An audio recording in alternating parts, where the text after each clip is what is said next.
यह कहानी एक छोटे से गांव की है जो घने जंगलों और पहाड़ियों के बीच बसा हुआ है। गांव में साधारण लोग रहते हैं जो अपने दिन भर के श्रम से जीवन यापन करते हैं। गांव के एक कोने में एक साधु का आश्रम है। यह साधु शांत, तपस्वी और सरल जीवन जीता है। उसने सांसारिक मोह माया त्याग दी है और अपना पूरा जीवन ध्यान, योग और परोपकार में समर्पित कर दिया है। गांव के लोग उसे बहुत मानते हैं। किसी भी समस्या का समाधान पूछने या आशीर्वाद लेने के लिए लोग उसके पास आते हैं। वहीं गांव के दूसरे छोर पर एक वेश्या रहती है। उसने यह पेशा मजबूरी में अपनाया है क्योंकि उसे अपने परिवार की जिम्मेदारी निभानी थी। लेकिन समाज उसे तिरस्कार की नजर से देखता है। कोई उससे बात करना भी पसंद नहीं करता। वह अकेली और तिरस्कृत जीवन जी रही है। गांव वालों के लिए साधु आदर्श हैं और वेश्या अपवित्र। लेकिन साधु की दृष्टि में सभी समान हैं। वह बाहरी दिखावे के बजाय व्यक्ति के भीतर की अच्छाई को महत्व देता है।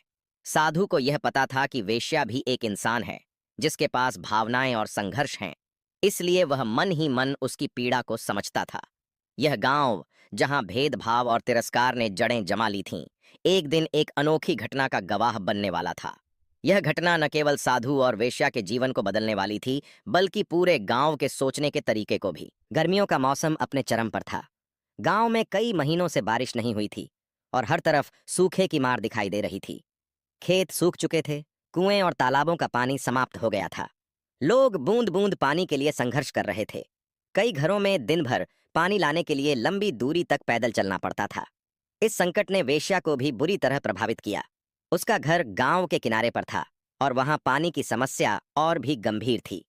कई दिनों तक उसने जैसे तैसे गुजारा किया, लेकिन अब वह बिल्कुल असहाय हो चुकी थी। उसके पास कोई मदद करने वाला नहीं था और उसकी प्यास सहन से बाहर हो रही थी। आखिरकार जब कोई और रास्ता न सूझा तो उसने साधु के आश्रम की ओर जाने का फैसला किया। हालांकि वह डरी हुई थी। उसे लगता था कि साधु भी उसे समाज के अन्य लोगों की तरह तिरस्कार की नजर से देखेगा और उसकी मदद नहीं करेगा। वेश्या धीमे कदमों से साधु के आश्रम तक पहुंची। वह कांपती आवाज में बोली, महाराज, मेरी प्यास ने मुझे आपके पास लाकर खड़ा कर दिया है। क्या आप मुझे थोड़ी सी पानी की सहायता करेंगे? मैं जानती हूं कि मैं पवित्र नहीं हूं, लेकिन मैं भी इस सूखे से पीड़ित हूं। कृपया मुझे ठुकराइए मत। उसकी आंखों में दया की विनती थी और शरीर थकान और प्यास से कमजोर हो चुका था। साधु ने उसकी बात सुनते ही उसकी ओर देखा। वहां न तिरस्कार था, न उपेक्षा, बल्कि उसकी आंखों में करुणा और अपनत्व झलक रहा था। वेश्या, जो समाज से केवल अपमान की आदी हो चुकी थी, साधु की इस प्रतिक्रिया से अचंभित थी। वेश्या की बातें सुनकर साधु ने बिना किसी हिचकिचाहट के अपने मिट्टी के घड़े की ओर इशारा किया। उसने वेश्या से कहा, जा, अपनी प्यास बुझा ले। पानी सिर्फ जीवन का साधन है। इसे किसी के भले या बुरे कर्म से नहीं जोड़ा जा सकता। वेश्या असमंजस में खड़ी थी। वह साधु की यह बात सुनकर हैरान थी, क्योंकि उसने आज तक ऐसा व्यवहार किसी से नहीं देखा था। वह झिझकते हुए बोली, महाराज, क्या आप सच में मुझे पानी लेने दे रहे हैं? क्या आपको यह डर नहीं है कि लोग कहेंगे कि आपने एक अपवित्र स्त्री की मदद की? साधु मुस्कुराया और शांत स्वर में जवाब दिया, प्यास शरीर की होती है, आत्मा की नहीं। यह समाज की समस्या है, जो लोगों को उनके कर्मों से नहीं, बल्कि उनके बाहरी जीवन से परखता है। मेरे लिए हर जीव समान है। हर किसी को जीने का अधिकार है, चाहे वह कोई भी हो। यह सुनकर वेश्या की आंखों में आंसू आ गए। उसने बिना किसी और सवाल के घड़े से पानी पिया। उसकी प्यास तो बुझ गई, लेकिन साधु के शब्द उसके हृदय में गहरे उतर गए। वह महसूस करने लगी कि साधु की करुणा और उदारता कितनी विशाल है। पानी पीने के बाद वेश्या ने साधु का आभार व्यक्त किया। वह बोली, महाराज, आपने मेरी केवल प्यास ही नहीं बुझाई, बल्कि मुझे यह एहसास दिलाया कि मैं भी इंसान हूं। यह पहली बार है जब किसी ने मेरे प्रति बिना तिरस्कार के ऐसा व्यवहार किया। साधु ने उत्तर दिया, संसार में सबसे बड़ा धर्म दूसरों की मदद करना है। जो कोई भी इस धरती पर आया है, वह अपनी गलतियों और कमजोरियों के बावजूद सम्मान और करुणा का पात्र है। यह करुणा भरा दृष्टिकोण वेश्या के मन में कुछ ऐसा परिवर्तन लाने वाला था जिसकी उसने कभी कल्पना भी नहीं की थी। वेश्या ने पानी पीने के बाद अपने हाथ जोड़कर साधु के प्रति गहरा आभार व्यक्त किया। उसकी आंखों में राहत और कृतज्ञता के आंसू थे। उसने धीमे स्वर में कहा, महाराज, आपने न केवल मेरी प्यास बुझाई, बल्कि मुझे वह सम्मान भी दिया जिसकी मैंने कभी कल्पना नहीं की थी। मैं यह समझ नहीं पा रही हूं कि आप जैसे पवित्र व्यक्ति ने मुझे, जिसे समाज तिरस्कृत और अपवित्र मानता है, इतनी सहजता से स्वीकार कर लिया। वह कुछ देर रुककर आगे बोली, मैं तो हमेशा से दूसरों की नफरत और घृणा सहती आई हूं। जब सब मुझे नीचा दिखाते हैं तो आपने मुझे क्यों अपनाया? आप मुझसे भेदभाव क्यों नहीं करते जैसे बाकी लोग करते हैं? साधु उसकी बात सुनकर मुस्कुराए। उनकी मुस्कान में न कोई उपदेश था, न कोई आडंबर, बल्कि एक गहरी करुणा और सच्चाई थी। उन्होंने कहा, बेटी, पवित्रता बाहरी दिखावे में नहीं बल्कि कर्मों में है। यह समाज अक्सर मनुष्य को उसके हालात और पेशे के आधार पर आंकता है, लेकिन सच्चाई यह है कि हर आत्मा ईश्वर का अंश है। अपवित्रता केवल बुरे कर्मों में होती है, और वह भी बदल सकती है।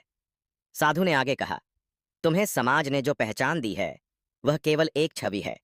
यह तुम्हारे कर्मों या तुम्हारे दिल की सच्चाई को परिभाषित नहीं कर सकती। मेरे लिए तुम भी उतनी ही मूल्यवान हो जितना कोई और। अगर तुम्हारे भीतर परिवर्तन का बीज अंकुरित हो सकता है तो तुम्हारा जीवन भी उतना ही पवित्र हो सकता है जितना किसी तपस्वी का। वेश्या के लिए यह उत्तर एक नई दृष्टि का खुलासा था। उसने महसूस किया कि उसकी पहचान केवल समाज। साधु के शब्द वेश्या के दिल को गहराई से छू गए। वह चुपचाप बैठकर उनकी बातों के मायने समझने लगी। उसकी आंखों में आंसू थे, लेकिन ये आंसू पछतावे और उम्मीद के मिश्रण से भरे थे। उसने पहली बार महसूस किया कि उसका जीवन सिर्फ समाज के तिरस्कार के लिए नहीं, बल्कि एक नई दिशा में बदलने के लिए भी हो सकता है। थोड़ी देर बाद वेश्या ने साधु से कहा, महाराज, क्या सच में ऐसा हो सकता है कि मैं अपने जीवन को बदल सकूं? क्या मेरे जैसे व्यक्ति के लिए भी एक नई शुरुआत संभव है?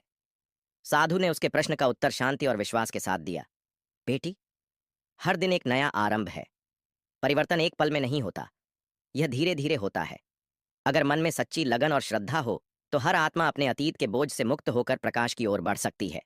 सबसे बड़ा धर्म सच्चे मन से किया गया प्रयास है। साधु ने उसे आगे समझाया, अपने बीते दिनों से डरने की जरूरत नहीं है। बस हर छोटे कदम के साथ अच्छाई की ओर बढ़ो, दूसरों की मदद करो, सच्चाई और विनम्रता को अपनाओ। यदि तुम अपने कर्मों को शुद्ध रखोगी तो लोग भी तुम्हें नई दृष्टि से देखेंगे, लेकिन यह सब तुम्हारे भीतर के विश्वास से शुरू होता है। वेश्या ने साधु के चरणों में झुककर प्रणाम किया। उसने अपनी पूरी आत्मा से यह संकल्प लिया कि वह अपने जीवन को बदलने के लिए साधु के बताए मार्ग पर चलेगी। उसने साधु से कहा, आपने मुझे जो विश्वास दिया है उसे मैं कभी टूटने नहीं दूंगी। मैं अपने जीवन को नई राह पर ले जाने की पूरी कोशिश करूंगी। उस दिन साधु के आश्रम से लौट साधु के शब्दों ने वेश्या के जीवन में बदलाव का एक स्थायी बीज बो दिया था। वह धीरे धीरे अपने पुराने जीवन से दूर हटने लगी। उसने सबसे पहले उन परिस्थितियों को बदलने का प्रयास किया जो उसे मजबूरी में गलत रास्ते पर ले गई थीं। साधु के मार्गदर्शन में उसने छोटे छोटे अच्छे कर्मों की शुरुआत की। वह गांव के गरीब और जरूरतमंद लोगों की मदद करने लगी। जो बच्चे अनपढ़ थे उन्हें वह पढ़ाने लगी। किसी के पास खाने को न हो तो वह अपने सीमित साधनों से उनकी सहायता करती। उसने अपनी मेहनत से एक नई राह बनाई जिसमें वह निस्वार्थ भाव से दूसरों की सेवा करती थी। धीरे धीरे गांव वालों ने उसके व्यवहार में बदलाव को देखा। पहले जो लोग उसे तिरस्कार की दृष्टि से देखते थे वे अब उसकी मदद और दयालुता के कारण उसकी प्रशंसा करने लगे। हालांकि कुछ लोग शुरू में उसके बदलाव को स्वीकार नहीं कर पाए, लेकिन उसके निरंतर अच्छे कार्यों और विनम्र स्वभाव ने अंततः उनके विचार बदल दिए। एक दिन गांव में एक बड़ा समारोह हुआ जिसमें साधु को भी आमंत्रित किया गया। वहां गांव के मुखिया ने घोषणा की, हम सबने अपने समाज में एक बड़ी गलती की है। हमने किसी को उसके अतीत के कारण तिरस्कृत किया, जबकि वह हमसे अधिक दयालु और सेवा भाव से भरी हुई है। आज हम उसे उसकी नई पहचान के साथ स्वीकार करते हैं। वेश्या अब सिर्फ वेश्या नहीं रही, वह गांव की सेवा में समर्पित एक आदरणीय महिला बन गई। लोग उसे उसके नाम और कर्मों से पुकारने लगे। साधु ने इस अवसर पर कहा, हर इंसान के भीतर ईश्वर का अंश है। यदि हम उन्हें सही मार्ग दिखाएं और अवसर दें तो कोई भी अपने जीवन को पवित्रता और अच्छाई से भर सकता है। वेश्या के लिए यह उसके जीवन का पुनर्जन्म था। उसने समाज से सम्मान और अपनापन प्राप्त किया, लेकिन उसके लिए सबसे बड़ा संतोष यह था कि उसने अपने भीतर का शांति और उद्देश्य पा लिया था। उसकी कहानी इस बात का प्रमाण बन गई कि सच्चा बदलाव न केवल व्यक्ति में बल्कि पूरे समाज में संभव